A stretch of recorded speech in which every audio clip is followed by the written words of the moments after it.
My dad works in B2B marketing. He came by my school for career day and said he was a big ROAS man. Then he told everyone how much he loved calculating his return on ad spend. My friends still laugh at me to this day.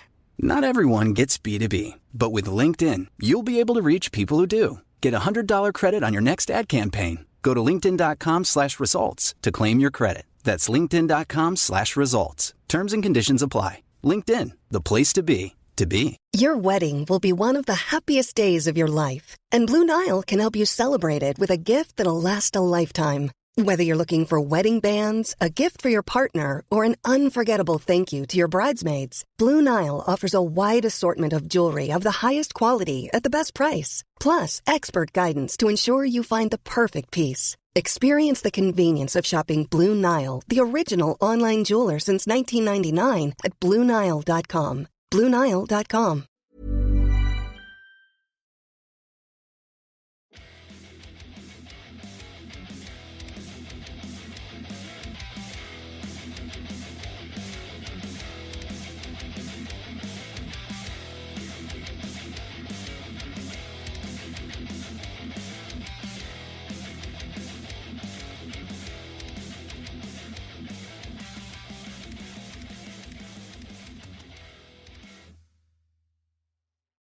Welcome, guys, to this week's episode of Heavy Metal Tones with me, your podcast host, Tony Evans, taking you through all the wonderful world of heavy rock, rock, roll, punk, and all sorts of things.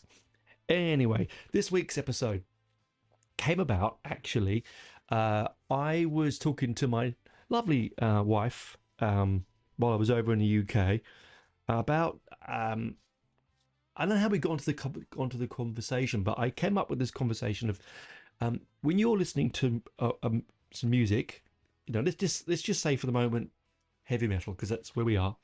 Are you one of those people? And I asked her, I said, are you one of those people that fantasizes that you're on a stage playing that particular piece of music or singing that particular song, or are you just listening to the music, what goes through your head? And she said she just listens to the music. Was I said I'm the opposite. I tend to daydream a bit. Sometimes I'm the bass player, sometimes I'm a singer, sometimes I actually bastardize it a bit. And like, for instance, I've got the voice of Bruce Dickinson, but I'm playing Steve Harris bass.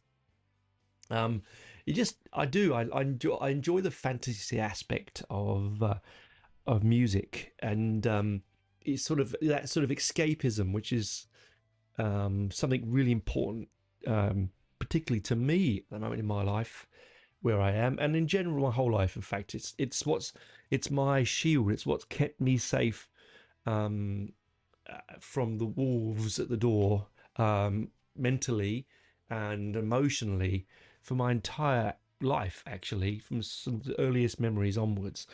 And so I do build these sort of fantasy worlds. I mean, maybe because I'm a Piscean and an artistic kind of person, I don't know.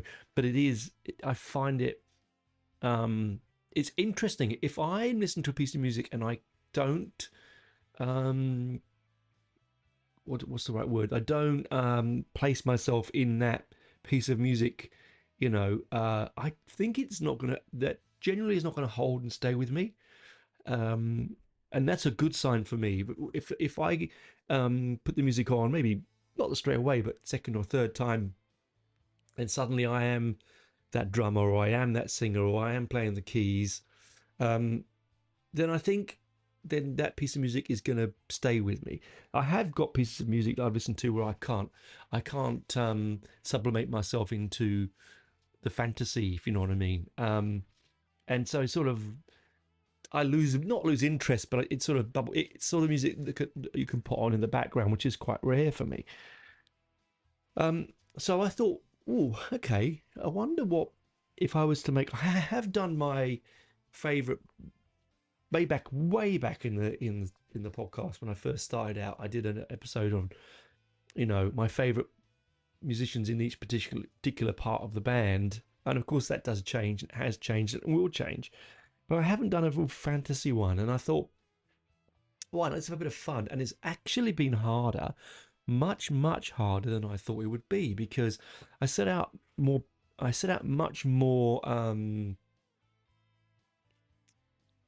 caveats, if you know what I mean, for the show. So instead of just being bass, drums, guitar, all that kind of thing, I actually, here it is.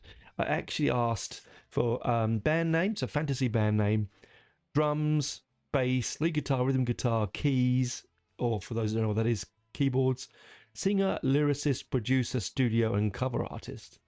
Now, my good friend Justin, who I went to school with, who's friends with me still on Facebook, which is fantastic, wonderful world we live in, he came up with a brilliant, his option was, the band name was Dead Sheeran. Sorry, I saw that this morning and I chuckled. I really did chuckle.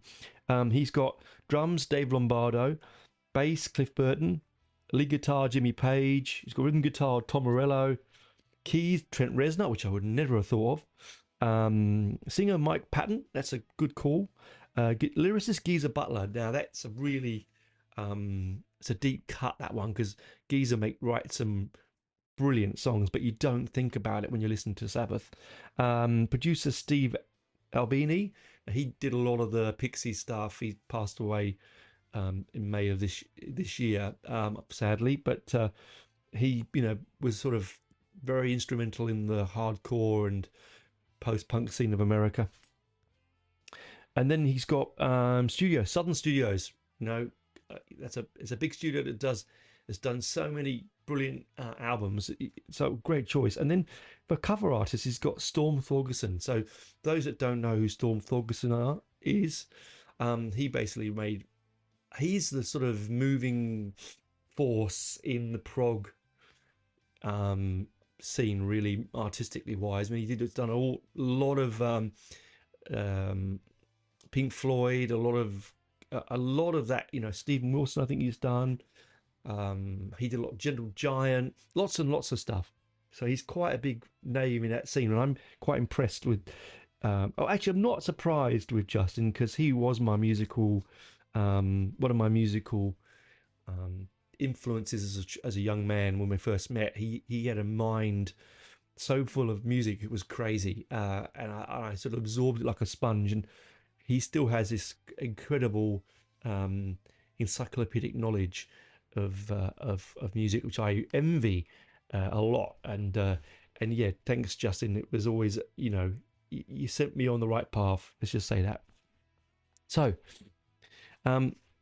those caveats that I said. So I added a couple extra ones that people don't normally think about, like, lyricists, like studio, because it makes a difference.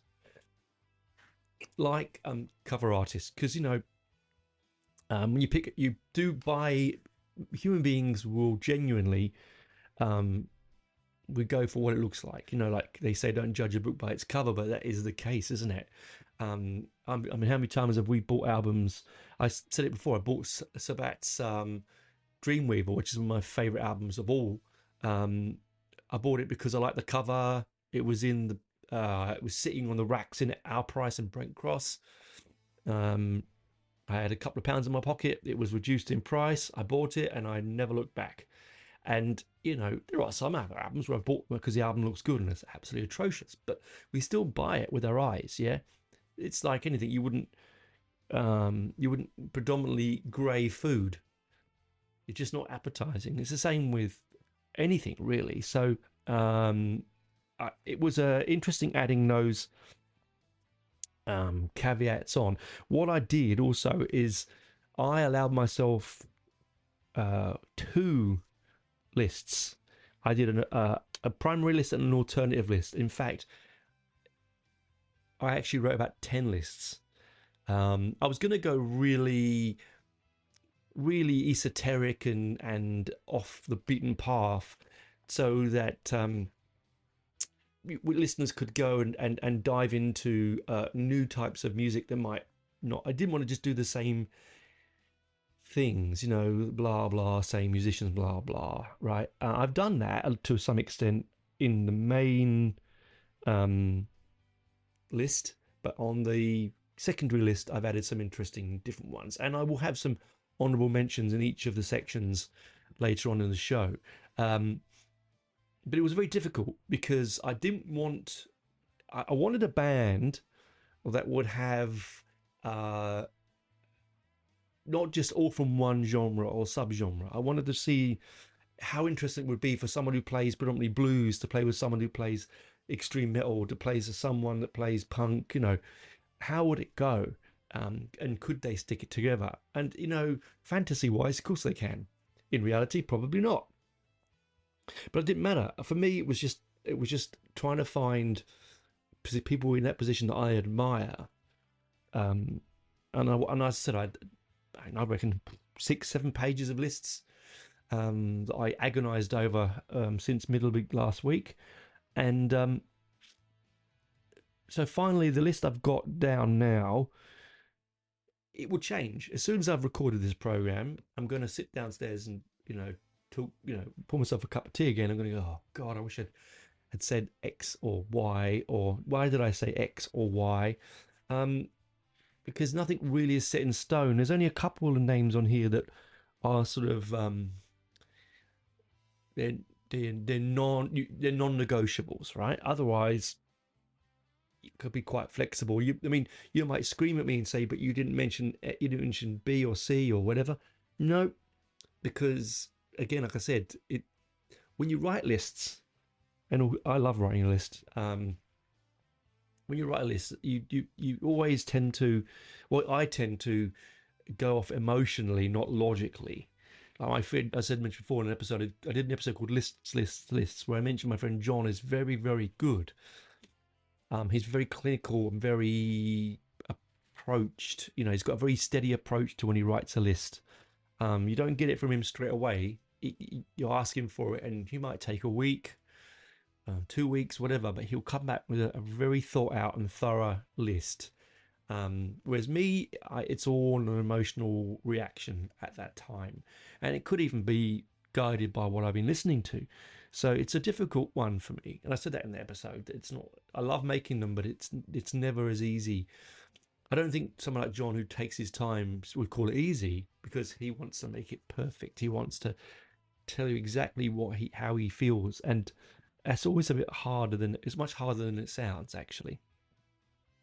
So first off, I come with band names. Now, a couple of these band names, one of them I've had floating around in my head. We were having Father's Day just gone, sadly not without my father, but with my kids.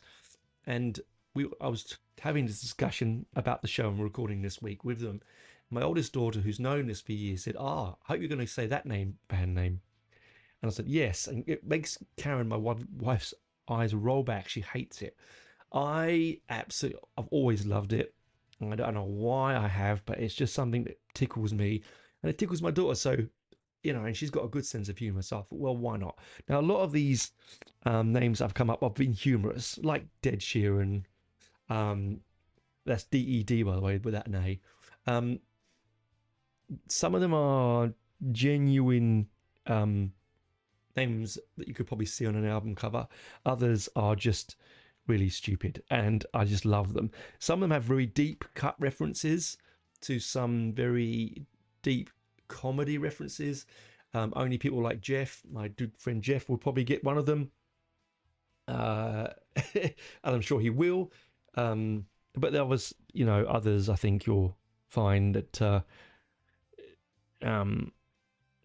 they're just silly, right? Because how can you make a band name if you haven't got a serious band to put it to? And all the great names, let's be honest, all the really good names have gone, haven't they? So you just got to. I was also having this discussion with my wife about this as well, is that you don't want a band name that straight away tells you what the genre is, because it's not got one particular genre, is it? This is a band of superstars or not, as the case may be in your mind and opinion. And it's just a sort of melange. And I said melange, and I don't know how to spell it, but I know how to say it. It's just a mix, isn't it? So you just want a bit of fun, right? And so I'm going to start off with my first band name, and then we'll come back onto the other side with some other band names. But this one here, this is the one that really made me chuckle. I was walking down to the cafe this morning to make some extra notes, as I like to do. And this is This band name, Nurse Diesel's S&M Club Variety Band, or Nurse Diesel's S&M Club House Band.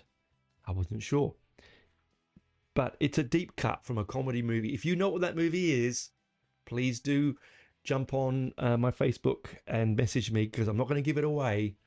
Those that know it will know it. Those that don't know it, I will tell them if they ask me privately.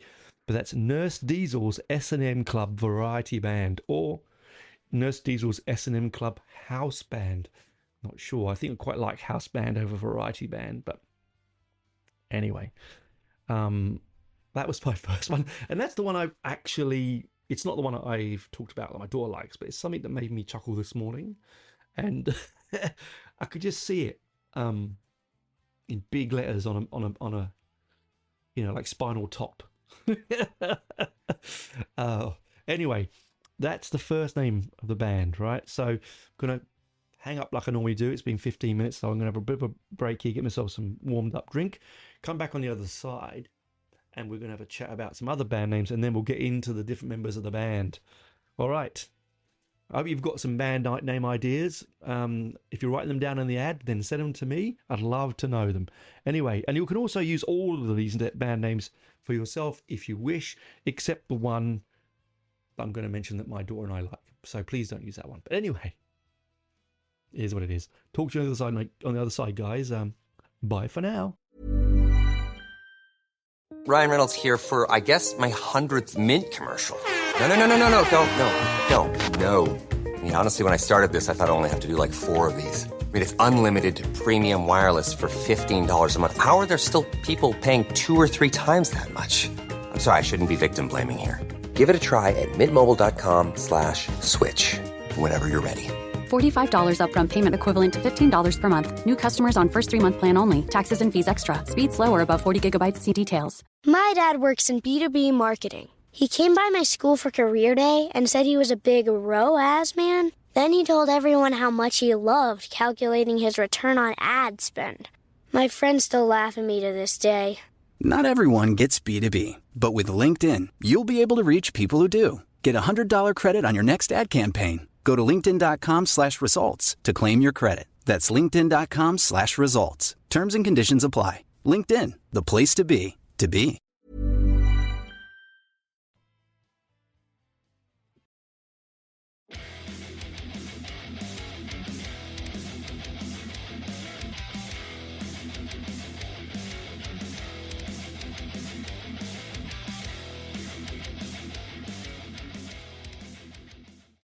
Welcome back to part 2. Now we're going to dive into some of those other names that they're ones that I like, and some really silly ones I've said. But the next one is something that my daughter and I do chuckle about, as I mentioned before, and I've had it in my mind to have a band named this way. I don't think I could because of copyright infringement. I would get sued. But ever since the kids were young, we're big Simpsons fans, right?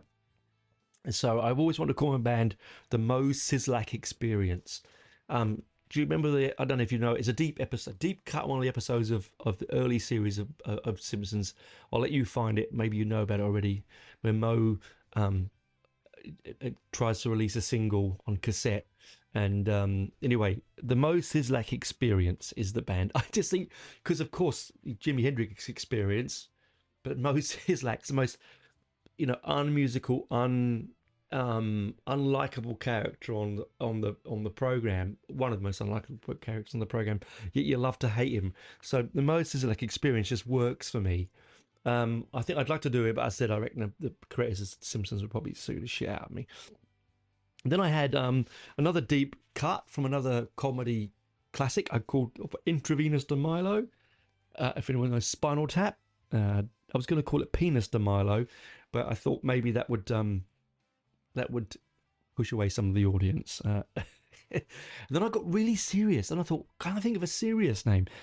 And I got Fractured Pill Jar of the Mind. I thought, whoa, because I was trying to think of pill, like as in, Public Image Limited, and it came up Fractured Pill Jar of the Mind. And then I thought Stormwatch, which is a Jethro Tull album. I really like that name. I thought that'd be a great album, great band name, Stormwatch. It's a nice, catchy two-word band name. Like I had Molecular Distortion Effect, which I thought that's a bit proggy wanky, isn't it? But why not? If you're going to have something as stupid as the Nurse Diesel's S&M house band, club house band, you're going to might as well have something interesting as well. And then I thought, why not have a band full of Johns and call it the Pack of Johnnies, right? Which is probably only funny to those in the UK. In America, I don't know if they would get it. I'm not going to explain what a Johnny is to you. Google it and find out.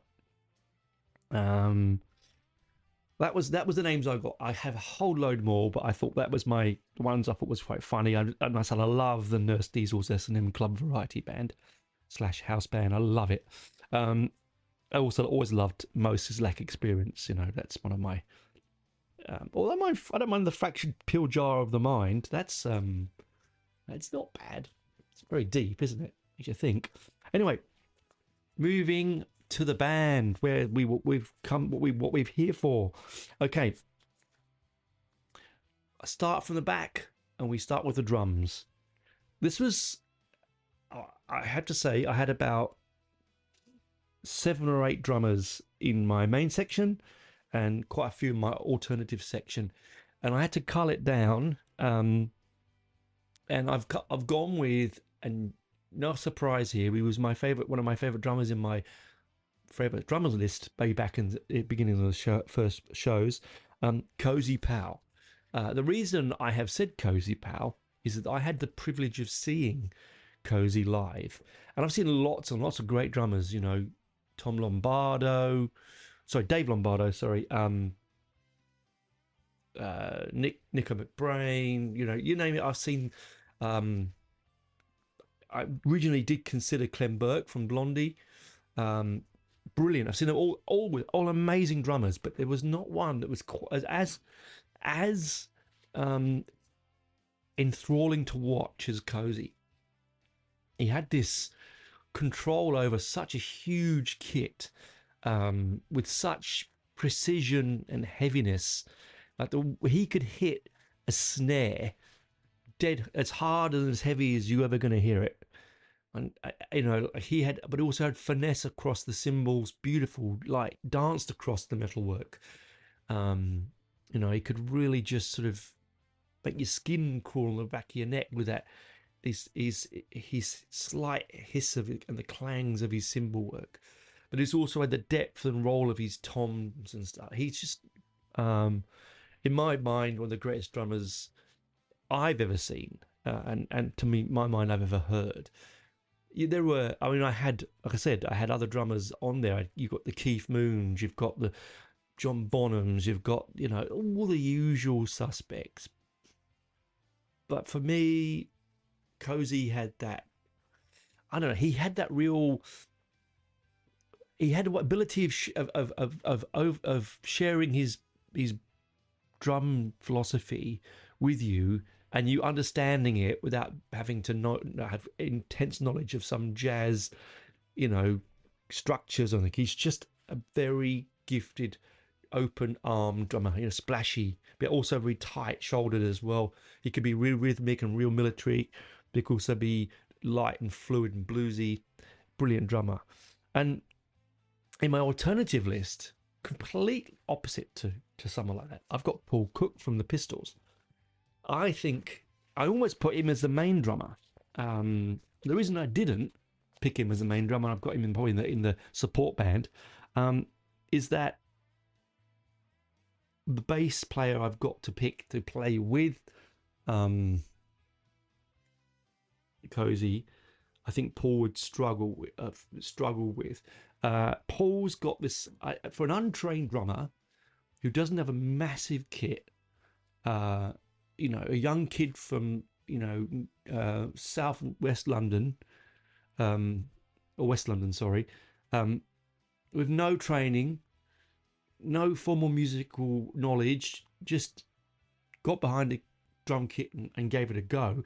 I don't even know if he knows all about flams and and 5/5/3s and 5/4s and ghost notes, and I don't know if he does, but it doesn't matter if he doesn't, because the drums that he plays on Nevermind the Bollocks, and actually later on with his solo career with Steve in the Professionals, it's got this a very militaristic, snappy, young, youthful bombast to it.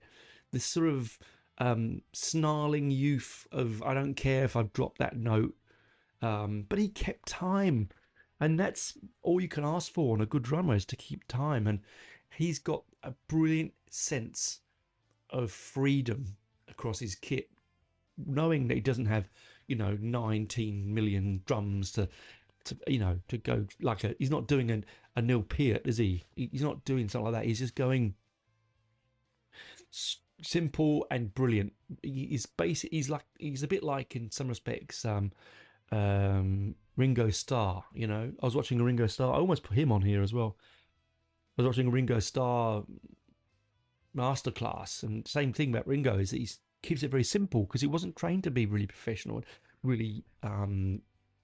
He just hasn't got that kind of ability. He knows where his ability stands. So Paul Cook as my alternative. Now in bass, I've got Geezer Butler. Okay, now I've got Geezer Butler on there. I want to put him on twice, because I was going to put him on lyricist, just like Justin, because it was actually exactly what I was thinking. But I've got him on bass because I could put Steve Harris, I could put JJ Brunel, I could, all sorts of people, all my influences I could put on there, But Geezer reinvented the bass. We all know that John Entwistle basically reinvented rock and roll bass. But Geezer took it that one step further. Geezer added a sense of menace and depth. He basically matched Tony's guitar solos in his bass parts. He's not just sitting one octave below, holding the E, dum dum dum dum dum dum dum dum. He's not that kind of bass player. He's really experimental. Very powerful fingers. He's a finger picker. Very powerful right hand. Dynamic across the fretboard, but at the same time quite very solid and drilled in. It's Geezer. Geezer is, and he will be, to my opinion, the greatest heavy metal bass player. Steve Harris is the greatest of them all, but Geezer really, without Geezer, no Steve Harris. You know what I mean? So you might controversially say could be other bass players, but I would say that it's Geezer Butler, and we start there and we go there. My alternative option in the support band was Youth from Killing Joke, because Youth he was the sort of, along with JJ Brunel from the Stranglers and Jar Wobble from Pill, he had this brilliant he had this love of dub and reggae, and it in that itself is a beautifully bass driven musical form, and it led straight into the ethos of punk, create something different, DIY, break down the barriers, and bring to the audience a sound that they probably wouldn't normally hear. And Youth did that with Killing Joke. He could be mind-crunchingly heavy, so heavy, basically you can't get, you start to stand up under the weight of the notes. But also at the same time, he could have this fantastic dub Caribbean reggae rhythm that would just make you want to bounce and dance and smile. And I was gonna put him again. That's why he's in my alternative mix, my alternative band, because I would like to have had him in the first one. But as I said, I just don't think. I think Geezer works well with Cozy, if you know what I mean. Like, but anyway, Youth had to be there, right? It had to be there. Now, people are going to say, I'm sure, in the comments to me, are going to say, "Why about all these big names?" As I said before in the first part, I want to try and not. I want to look beyond the simplicity of easy pointing fingers and going, "Oh, John Entwistle, Keith Moon, John Bonham, John Paul Jones." I mean, easy to do that, right? I'm not going to do it. I wanted to find some other things. Now, we move on to lead guitar. Oh, this one was a tricky one. So many lead guitarists. That you could pull, or there are infinitum amount of amazing lead guitarists. I could say Tony Iommi. I could say Dave Murray. I could say Steve Vai. You could say that there's so many you could say. But I chose Andy Sneap. Now, these are going to go, what? Those that don't know who Andy Sneap is, go back and listen to my Sabbath episode or Priest episodes, because Andy Sneap was founding member of the British thrash band Sabbath. He's a great guitarist. He's a brilliant producer. I was going to originally have him down in producer, but I chose differently there. I'm not going to go there. I could have had him as producer, but I've tried not to do him in two spots. Brilliant guitarist. One of my favorite. He's such a chameleonic guitarist. He can play extremely fast lead. He can play doom, brain crunching doom rhythms. He can be subtle. He can play blues. He's just got a mind for music, and it comes across in his guitar playing, and it is really something to behold. So if you don't want to know, go and listen to Dreamweaver, or any of the last 3 or 4 Priest albums, because I've seen him play live with Priest, and he's unbelievable. He really is. I mean, I could have Richie Faulkner on there, because Richie Faulkner's a brilliant guitarist, but I chose Andy Sneap because he's a bit more of everything to everyone, if you want it to be, if you know what I mean. He's a really, really gifted and apparently a very nice guy. And on the alternative, I've gone for a childhood hero of mine. I've gone with Stephen Rothery from Marillion. Why have I done that? Because I genuinely think that he writes beautiful, beautiful music. Again, I could have had Stephen Hackett, who I adore. I could have done that. I could have had Gary Moore. I could have had all sorts of people, right? But I thought, no. I could have Rory Gallagher. I could have had, but no. I decided I'd go with Stephen Rothery as my second one, because he's written some solos that mean a lot to me. He knows how to not play a note. He's incredibly gifted, and he's also really humble about it. But his solo style, particularly early Marillion albums, I'm thinking, not so much the Hogarth era, I'm talking maybe the Fish era, is very verbose and proggy. And then as he goes into the latter Hogarth era albums, he's a lot more spatial, a lot more Gilmore-esque. But he had to be there. I had to get him on there somewhere, and so it had to be my alternative list. But I think the alternative band is sounding suitably as strong as the main band, in my opinion.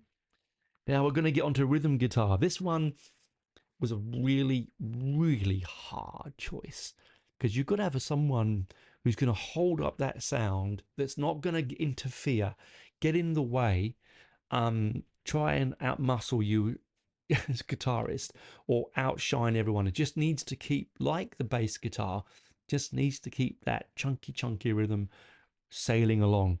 And I've got my second Killing Joke member today. I have got Geordie, because Geordie, and I was going to put I was going to have Steve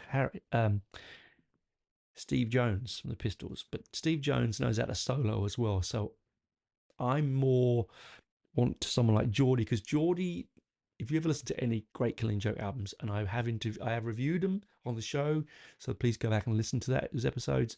Geordie plays in all sorts of strange and unusual chords. He's atonal. He's distorted. He's in a whole different world to anyone else, and he doesn't play any flowery notes. It's all, as Steve Jones would once say, jing jing jings all the way through. He's just crunchy, and he's epically different. Like some of the chords he plays, even he says that they're very strange, augmented, dissonant chords, and that just creates this sort of apocalyptic chaos in around the sound, which I want with someone like Andy in front of it, because he can be quite heavy, but he can also be, as I said, quite clean and flowery. So he's one of my favorite guitarists ever.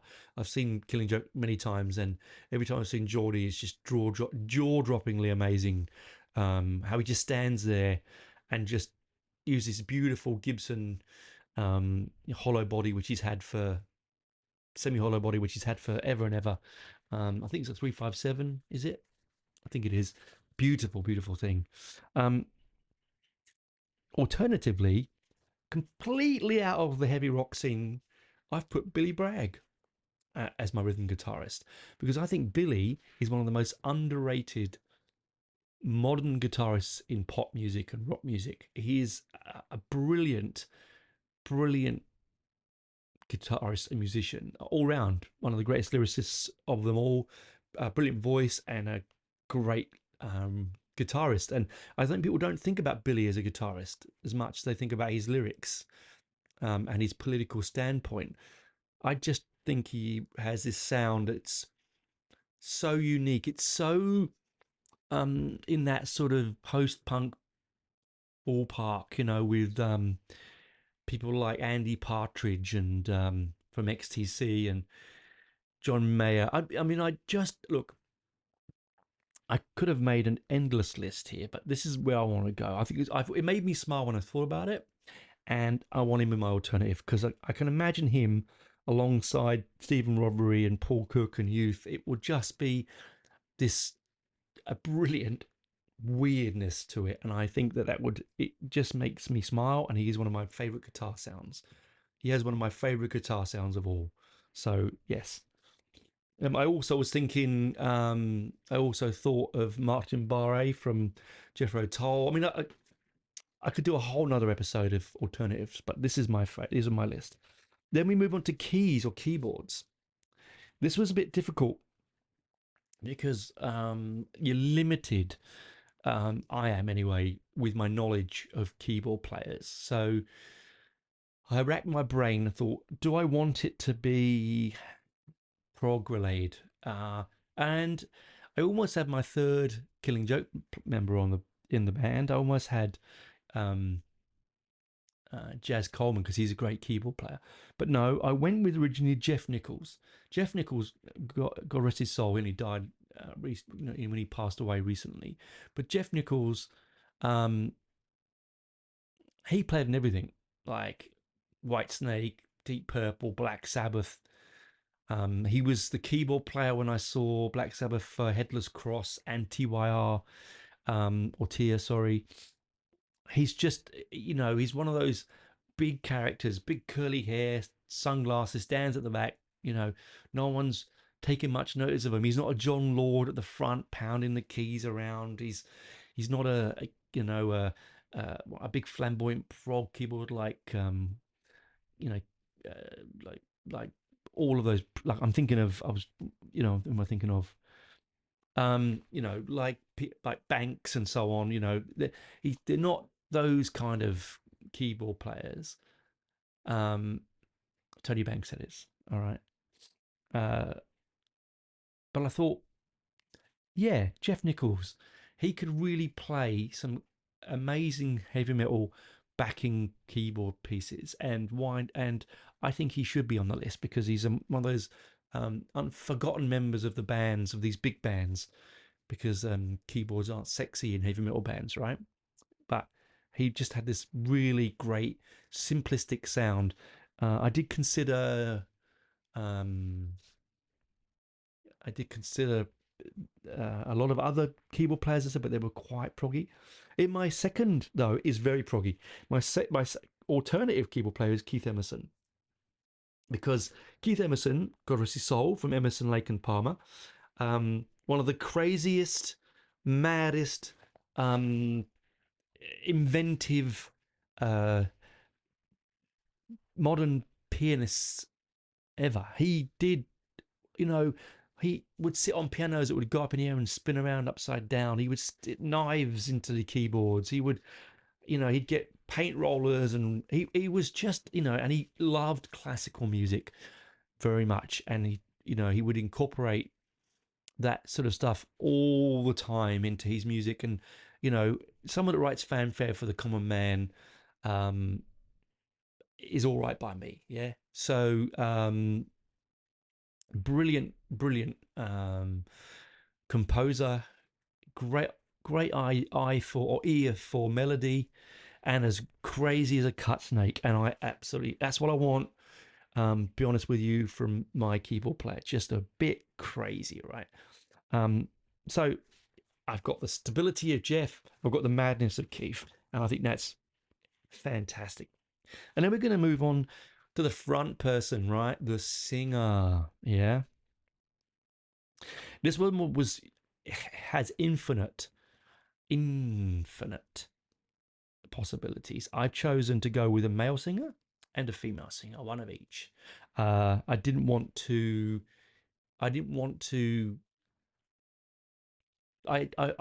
really believe that music is genderless, and I want that to be the case when it comes to heavy metal. I want my music not to worry whether it's a female or a male. I just want them to be equal, and this to me is how I feel it. This is the one that really did take a good few walks on the block the last few days to get my head around where it would go. And I wanted a singer that could be many things, not just a one-trick pony. So I wanted a singer a male singer particularly, that could go very low to very high, very soft to very heavy.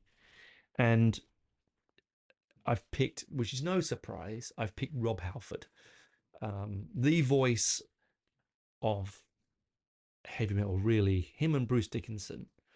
Too easy to pick Bruce, didn't go down that route.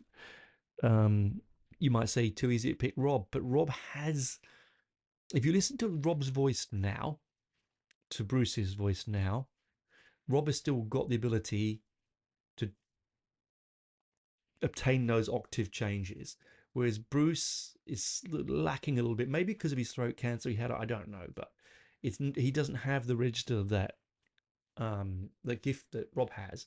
And I just love the Rob's searingly high, glass-breaking vocals to his very heavy, low, rumbling vocal, and I think it has everything in that you want there, right? And in the female one, interestingly, I've picked a very modern female singer for this one, and it might change, but I've got Fernanda Lira, Lira, from Crypta. Now, I've reviewed a couple of their albums, one written one, and I think I've done have I done both of them on the show? I had done both on the show. But she's from Brazil. It's an extreme black metal vocalist. It is not for everyone. It is extreme. But I wanted the contrast of someone that was, I wanted one of the singers to be, in the main band anyway, I wanted one of the singers to be all things to everyone, and I want another one just to blow your fucking socks off. And for me, Fernanda does that, and she's a phenomenal bass player as well, and a great lyricist. But that aside, I'm not hiring her for that in this band. I want her just as that. In fact, I might have the two singers, dual singers. Why not? Let's do it. I know that Neo Oblivious Scarists do it, don't they? The clean vocals, the black vocals. We're going to do it on this band. So the cleans are by Rob Halford. I've just put just about them there and then on the spot. And the heavy vocals are going to be by Fernanda Lira. But on the alternative band, I flipped it. Okay. I've not gone to an extreme vocalist in the female. I've gone for a bit more. She can do extreme vocals, but she can also do clear. But I think we're going to hire her for extreme vocals in this one. So firstly, I've gone with Messiah Marcolin originally from Candlemass. I saw Candlemass at the Tufnell Park Dome, which is interesting because when I was back in London just then, I was staying in Tufnell Park and I'd walk past the Dome every day, and it made me think about it. He's got this the best vocal in doom metal by far. Extremely operatic, but also extremely heavy, and he can hold a note like you wouldn't believe. He's a big unit. I bought him a beer and he's like, "Dah!" and he just sort of stuck it back in 2 seconds, which was interesting because I could only afford one beer and I bought him it. I didn't buy one for myself. But you know, he wore the monk's cows. He stomps around on stage, big afro-y kind of hair. This is back then. This is 89. And it just is a presence, and it does fill the stage. And I thought, well, why not? If you've got the highs and lows of Rob, why not have the depths of Messiah Marcolin? And the female alternative, I've got Maria Brink from In This Moment. And I don't take this the wrong way when I say this. She's very easy on the eye. Beautiful woman. I saw her at Soundwave when she got into the Circle Pit and basically sort of was part of the audience. It was crazy. It was a really crazy, brilliant show. And she's got this voice where she can be very clean, very Madonna-esque, if I want to say that way. And then she can just turn and be the heaviest. Like Gun Club is just one of the songs. If you listen to Gun Club, holy crap. Just, yeah, like want to sit down and hold on to the arms of the chair because it's going to blow you out the tour. She's got a brilliant turn of voice. So I would use Maria Brink from In This Moment for the dark vocals, and I would use Messiah Marcolin for the clean vocals. That was, I said I had so many. Singing is such a personal thing. I could have chosen so many. It was, I could tell you now, if I go back, what else have I got here on the vocals? Have I got that far? Yeah. I've got. Oh, I had another name for a band, Crunchy Satsuma. That was Karen's name for a band. Monday was yesterday. I thought, oh no. Yeah. So there were so many options, and I'm sure you're all writing your notes down, writing your lists, of going, no. I'd probably have Alice Cooper, or I'd want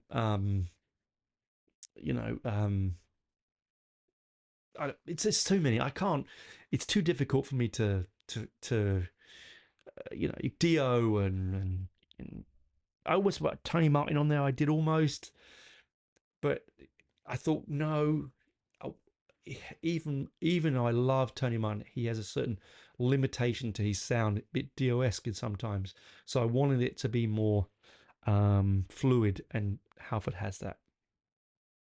Songwriters, here we go. Now, you know how much I love the written word in the music. You know how much I love a good lyric. And lyricists, there are very, very good ones out there. I don't enjoy a lyricist that rhymes cat with spat and splat and, every second word. I do like a lyric that doesn't necessarily have to rhyme, but takes you on a journey in a story. And there's a lot of them out there that do it. But for me, lyrical journey wise, a lyricist that makes me just warm inside when it comes to heavy rock and heavy metal. That is Steve Harris. I mean, Steve Harris obviously is the greatest bass player on the planet at the moment, and possibly one of the best composers of modern rock music. But his songwriting is impeccable. If you listen to Rhyming the Ancient Mariner, if you listen to Death of the Celts, Alexander the Great, you just have to understand that he can take a historical or literal idea and transpose it into a song in such a way that it's catchy and it's understandable and educational, actually, in some respects. Yeah, I just think he's just, for an East End boy that wanted to play for West Ham, you know, no musical training, comes out and originally wanted to be a drummer and ends up being the best bass player there is, and one of the best songwriters there is just, it's beyond me. It's phenomenal how that is. You know, and I could have put John Lydon, I could have put Elvis Costello, Billy Bragg, Fish, you know, Peter Gabriel. I mean, there were so many of them, you know, there's so many of them that I love their work. But Steve just, yeah, always brings it back and keeps it, you know, grounded. And the alternative lyricist actually is Greg Lake from Emerson, Lake and Palmer, because Greg Lake happened to write some of my favorite lyrics in the prog genre, genuinely, and not just that, but also in his solo career, he had this whimsy and this sort of I mean, Oh Lucky Man, what a brilliant Lucky Man, sorry, what a brilliant song written by a 13-year-old. You know, when he wrote that, it's just, I don't know, just makes the hairs on the back of your arms stand up. Because you think, I at 13 was collecting football stickers and kicking a ball around a field, wanting to be Pele. You know what I mean? I didn't writing songs like that. It's just, yeah. So for me, just for the sheer um, audacity of his genius, I've got him in the second tier band for lyricist. But again, so many that could be in that. Many could be in that. You know, Ian Anderson from Jethro Tull. Just, you know, Stephen Hackett, in fact, writes a great lyric as well. But no, that's, you know, Fish, as I said, no, he just wrote a couple of songs for me that just makes him in the second band. And then we're going to go to producers. Now, this is really simple. Right off the bat, I did not need to even think about this. For the first band, I've got Chris Thomas and Bill Price. Double header. They produced Nevermind the Bollocks. They produced, the Wombles, but aside, they did Queen, and they've done Black Sabbath. You name it, they've done lots of them. And what I love about Chris Thomas is what John Lydon once said. John Lydon once said they could have gone into the studio with some heavy metal merchant, his words, and it would have just been a wall of noise. But Chris Thomas had this sensibility, because he's a guitarist, this sensibility of knowing how to tone down but boost. He knew where to put the bass parts. He knew how to mix. And Bill Price, if you ever get a chance to watch the classic TV series Classic Rock, was it Classic Albums? It was there's an episode where he's talking about producing the Pistols with Chris Thomas, and he's just, you can't take your eyes off. He's such a enigmatic personality and talks so highly of all the musicians that he produced. And I actually know someone who knew him, So for me, that sort of added to it. Like, I was like, well, yeah, a friend of mine's brother, an old friend of mine's brother, um, used to work at the studios where he worked and knew him, and so it was sort of like, oh yeah, I have to have those. It was straight away. There was no thought. And then the alternative, I have Martin Birch, the late great Martin Birch, because the way he manipulated the sounds for Maiden, that Killers onwards, when Martin Birch was involved, you knew you were getting one hell of a fucking good album. Yeah, it's dynamic, it's clean, it separates well. Every member of the band is clear. It's heavy as all buggery, and it's just got a real vibe and vibrancy and bounce to its tone that Martin brings and always did. And it's sad that he's now gone. Again, if you watch the classic albums with The Number of the Beast, Martin Birch's interview on there is really fascinating as well. And then we got studios. Now, again, I picked two. No real. The first one is Wessex Sound. Now, that's from Northwest London. Wessex Sound was a studio that Chris Thomas and Bill Price worked in. My friend's brother worked in. And all of the big band, like Pistols, recorded Nevermind the Bollocks there. So, sorry, that's enough for me. Sadly, it's not there anymore. It's pulled down. I think it's now some flats. Where on God's green earth is that acceptable? That these places should be hallowed places. You don't go knocking down Abbey fucking Road, do you? That real estate there would be worth unbelievable sums of money, but you're not going to knock it down because the Beatles recorded there, because Queen recorded there. Well, Queen recorded at Wessex. The Pistols recorded at Wessex. The single most important and influential rock band of the 20th century, the Pistols, recorded there. And and before you point your finger at me and say, well, the Beatles, I said rock band. The Beatles were a pop band. It just blows my mind. And you know, when I remember meeting my friend's brother, he'd come over to Australia for a trip. And he was blown away that I knew Wessex Sound Studios.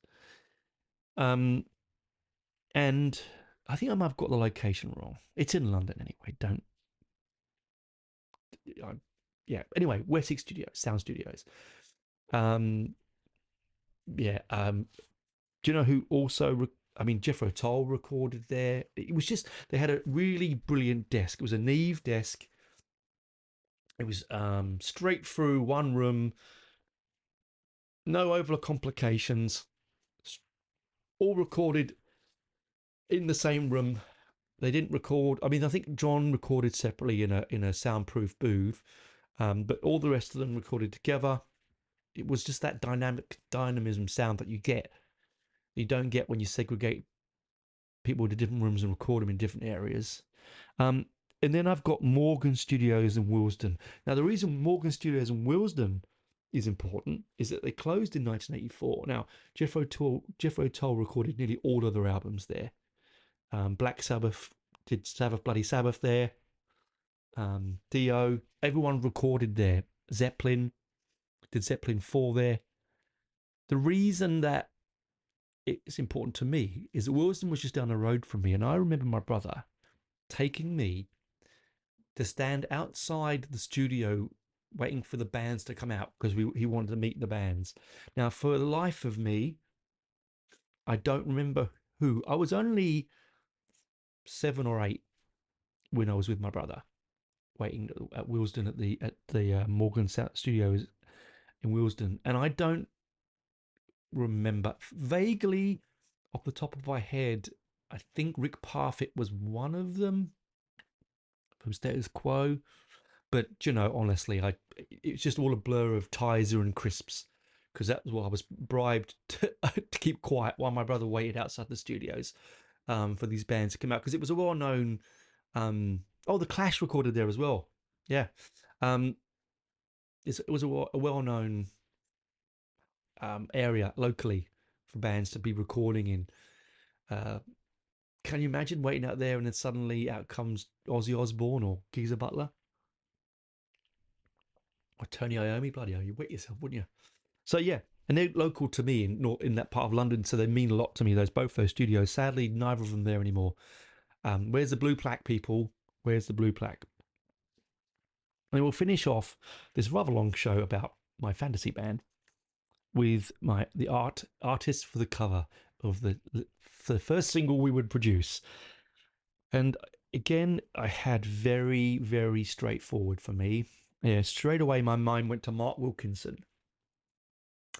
From the Marillion albums and from Judas Priest and Iron Maiden. His airbrush work is something to behold. He's got a unique visual style and story. He moves, he's got movement, he can put character, he's got brightness in a medium that's very difficult to master, airbrush. I've tried it when I was at art college and I struggled desperately with it. You need a patience and a finesse, and he has that in spades. But also at the same time, honourable mention for the same one, I'd probably get one of the singles done by Jamie Reid, he of the Pistols fame, because I really love the idea that this old hippie, this long-haired, dreadlocked hippie, who really didn't connect with the music that the band was making, or the ethos of the movement, but he created this anarchic, situationalist artwork akin to pop art, or if not even more pop than pop, absurdist and even brutalist artwork. It's just so different to this pop smoking hippie that you see in interviews. So I love that for that fact, and I'd imagine getting a Jamie Reid as an art doing your art for you, right? And then on the flip side, for my alternative band, I've only got one name, and that's Derek Riggs. Derek Riggs had to be there. Eddie, no Eddie. Why would you not? Where's the world without Eddie, right? When the band didn't want to put their faces on the cover, they have Eddie. Right, he's the most recognizable. You see him come out on stage, you know what it is. You see him in an image, you know what band it is. You see him on the beer can, you know what band it is. Yes, have the band oversold his image? Possibly. Do I care? Not a trot. I absolutely love. There's only one Eddie that I've never liked, and I've said that before openly, and that's the Final Frontier Eddie, the space one. I didn't really dig it, but apart from that, the trooper who I've got tattooed on my back, the mummy from Power Slave. I mean, come on, they're just the devil from Number of the Beast. It's just, and they're so anarchic, because the originally idea of Eddie was for Eddie head was for a punk band. And it was going to be a severed head on a tank turret, end of a gun, and the band decided they didn't want it, so he used it with Maiden. And he's quite a tortured soul, poor thing, but his work is so crisp and beautiful and so cartoonesque, but so realistic. I mean, all the detail and all of the love that he puts into the Somewhere in Time album is something, that every time I look at it, I find something different. It's iconic, his work. So he had to be there. I was going to put him in the original list, but Mark Wilkinson and Derek Riggs have both made art for Iron Maiden. Very similar-esque kind of artists, but so vastly different at the same time. That's it. That's it, listeners. I hope that you made your list and you liked my list. And I said it could go on and on and on, and I'm already over an hour. I can't seem to get under an hour these days, but it is what it is. I can't stop talking, you know me. So that's the band. That's the band. I'll quickly go over it. Quick. I've got Cozy Powell on drums. I've got Geezer Butler on bass. I've got Andy Sneap on lead guitar. I've got Geordie on rhythm guitar. I've got Jeff Nichols on keyboards. Rob Halford on clean vocals. Fernando Lira on dirty vocals. I've got Steve Harris writing the lyrics. Got produced by Chris Thomas and Bill Price. Recorded at Wessex Sound Studios with the artwork by Mark Wilkinson and Jamie Reed. Band 1. Band 2, I've got Paul Cook on drums, Youth and Killing Joke on bass, Stephen Rothery on guitar, Billy Bragg on rhythm guitar, The Madness of Keith Emerson on keys, the clean vocals of Messiah Marcolin from Candlemass, the dirty vocals of Maria Brink and To My Candy, let's be honest, from In This Moment, Greg Lake writing the lyrics because he just writes a beautiful lyric, Martin Birch because he just knows how to make heavy metal. Recording at Morgan Sound Studios in Willesden because of my family connection and it being local and all the great bands playing there. And Derek Riggs on the art because it wouldn't be an album without Derek Riggs. So that's it. That's it, folks. That's my list. It was torturous, absolutely torturous. And I'm absolutely sure that I have missed things or got things out of order. I know that I'm going to stop this now and go, bugger, I should have said, but it doesn't matter. That's my list. What's your list? Please do. If you've got this far on the show, come to my webpage, to my Facebook page, message me and leave me your list. It doesn't have to be all of those. It can be some of them. But you know what it is? You've listened to the show. I hope you enjoy it and I'd love to see your thoughts. Bye for now. Also, like and subscribe. It helps people find me. Cheers.